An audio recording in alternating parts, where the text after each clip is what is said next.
membiarkan anak kita itu membentak ibunya. Ini termasuk salah satu hal yang harus selalu kita sadari. Saya termasuk laki-laki yang tidak pernah memperkenankan anak saya membentak ibunya. Saya akan lebih marah. Karena apa? Karena saya tahu konsekuensi kalau anak sudah tidak hormat kepada ibunya. Maka rusak apa yang menjadi kebaikannya di dunia dan pasti rusak apa yang menjadi kebaikannya dan kelapangannya dalam urusan akhirat. Banyak laki-laki mereka cuek, mereka tidak peduli kalau anak-anaknya membentak ibunya. Lalu merasa bahwasanya toh dia tidak membentak saya. Jangan.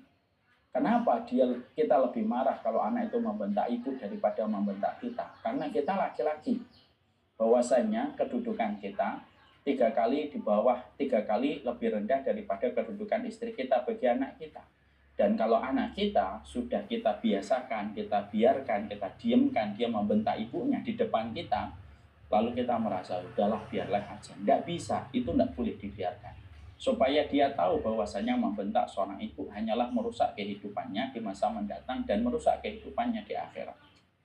Banyak anak hari ini sering menyalahkan ibunya tanpa kita sadari. Anak itu membiarkan bagaimana anak itu sering membentak ibunya ketika waktu kecil dibiarkan oleh sang bapak.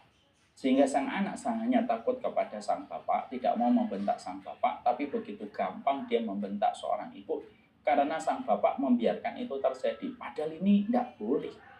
Tidak boleh ini terjadi. Jangan pernah biarkan istrimu yang telah bersusah payah untuk melahirkan anakmu dengan taruhan nyawa, menyusuinya dengan harga yang mahal sekali, susu yang dia berikan kepada anaknya, begadang yang dia berikan, perhatian dan kasih sayang yang terus dialirkan kepada anak, lalu kamu biarkan bahwasanya anak itu membentak ibunya, padahal kamu adalah saksi hidup bagaimana perjuangan seorang istri ketika melahirkan anaknya. Dan itu akan merusak dia.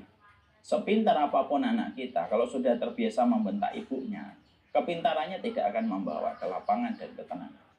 Kalaupun nanti dia memiliki link yang banyak, linknya kemana-mana, tapi kalau dia terbiasa untuk membentak ibunya, maka semua link dan jaringan yang dia miliki tidak akan memberikan manfaat. Kenapa?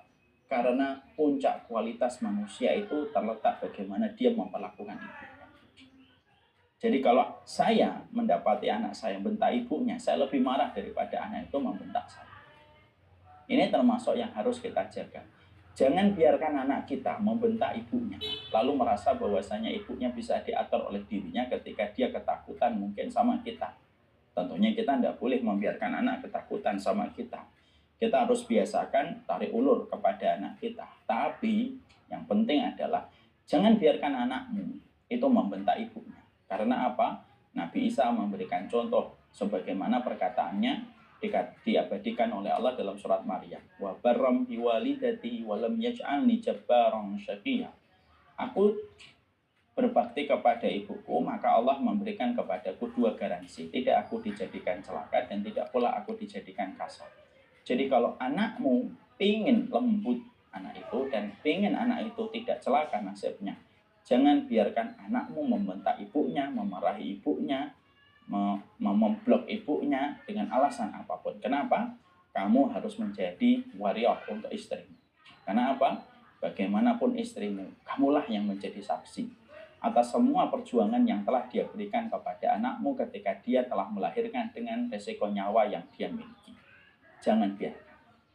Seorang suami tidak hanya berkarakter sebagai seorang suami, tapi seorang suami harus betul-betul berkarakter bagaimana dia menjadi bodyguard untuk istrinya dari setiap serangan siapapun, bahkan serangan dari anaknya sekalipun. Dan ini bukan hanya sekedar serangan, tapi ini membentuk karakter anak di masa mendatang. Gimana Mas Andri?